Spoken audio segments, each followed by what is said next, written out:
Welcome everybody to a look at another older release that I have had for quite some time and been meaning to want to check out. Obviously we've been looking at a lot of other older releases from other labels like Indicator and such, but this is one from Imprint and it is number 111 in their collection, so very early on as far as their collection goes, and it is 1957's China Gate. So this is directed by Samuel Fuller, who's done a whole host of films that I've enjoyed. I've seen 19 other efforts of his, and I think only one I've given less than 3 stars. So yeah, on the whole, a very consistent director. I'm not going to name my absolute favourites from him because some of them may well pop up in future reviews, but other favourites that I'd rank literally right alongside this one would be lots of Merrill's Marauders, Hell and High Water, Fixed Bayonets, I Shot Jesse James, Park Row, and The Crimson Kimono. So this is a war film clocking in at 95 minutes long. Stars Gene Barry, who was in the 1953 version of The War of the Worlds. I think he actually also appeared in the remake as a minor character, as well as Naked Alibi and 40 Guns. 40 Guns also being another Samuel Fuller effort, which is excellent. And then you've got Andy Dickinson, who was in Rio Bravo, Point Blank, and The Chase. And then you've also got minor roles from the likes of Lee Van Cleef and James Hong. Hong and Dickinson being the only two actors, I believe, in this one that are still alive. They're in their mid-90s, thankfully. And yeah, Hong is obviously still working, I believe, at this time, but Dickinson is unfortunately not. But yeah, they're the only real link that we still have today to this film.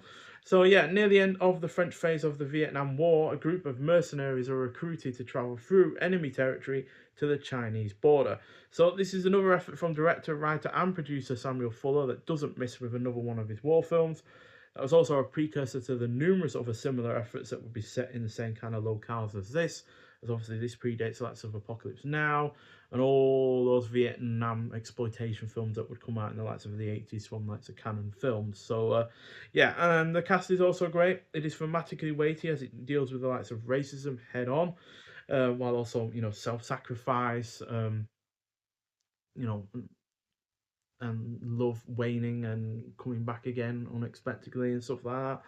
It is also well paced. The production is solid, especially considering it only cost $150,000 to make, which is not a lot for a war film. Now, granted, some of the war aspects of this are stock footage, but there is plenty of non-stock footage that is used in this. In fact, there's a plane that has crashed near a bombed out village, which looks very realistic in its own right, but the plane itself does explode.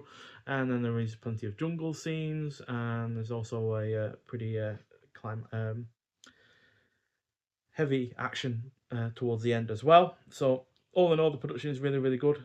Considering you've got a name cast, you've also got the likes of Nat King Cole in this, who I've not seen much in terms of acting roles outside of this film. Usually, when he's been in films that I've seen, he's been a nightclub singer or himself in the film itself. So yeah, for him to be an actual character in this is great. So, but you've got named actors. Nat King Cole was at basically really at his, I'd like to say, the peak of his popularity as a singer, but regardless of whether or not he he's hardly an unnamed actor, so or unnamed star. So yeah, rather spend money on that, but also spend money on the film itself, and yeah, the put the production put that money to great use in the right kind of areas.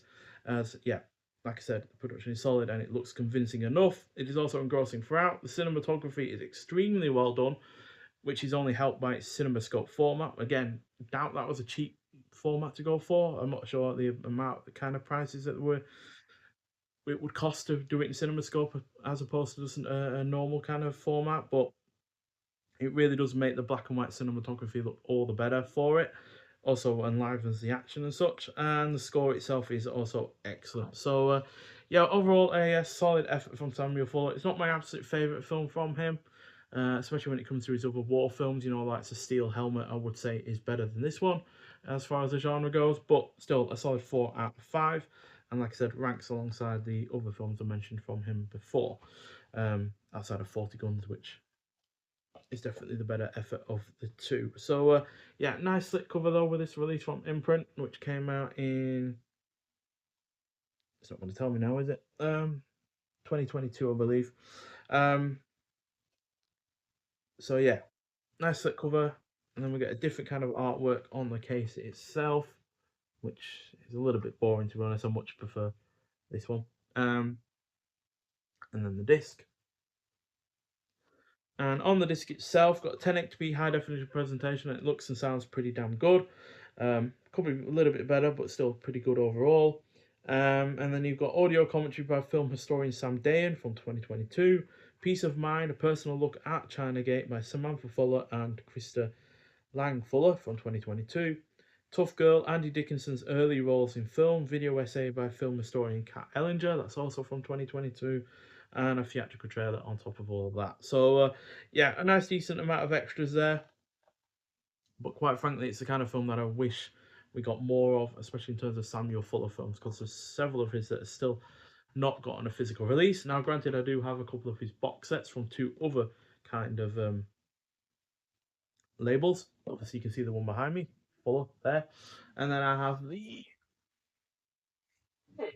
Eureka release, Fox at Fuller, Fuller at Fox even. And yeah, that features a few of the films that I've already mentioned, like 40 Guns and Hell and High Water and Fixed Bayonet. So yeah, this is a great box set. If you haven't got your hands on this one, this is one of my rarer box sets all that I've got. But as you can see, it ends right at 1957, which is the same year as this. So yeah, but it's a fantastic box set. This one, this is easily one of my treasured releases that I actually own, but also one of the rare ones because obviously it did come out in 2019, so it's well out of print, and I do believe it goes for quite some high price on likes of eBay. So yeah, but nonetheless, China Gate is a really really good film. Ranks along right up there with some of the better films that Samuel Fuller did. Although, like I said, not my absolute favourites. There are several of his that I've rated even higher than 4 out of 5. So yeah, but get out there and get it and see it if you haven't already. Especially if you know, if you're into your 50s war films and such, or you just want to look at a kind of a war film that is doing it in a different kind of manner to a lot of the ones at the time. So yeah, but if you have seen it, I'd like to hear your thoughts on it. But nonetheless, thank you for watching, and I'll see you in the next one.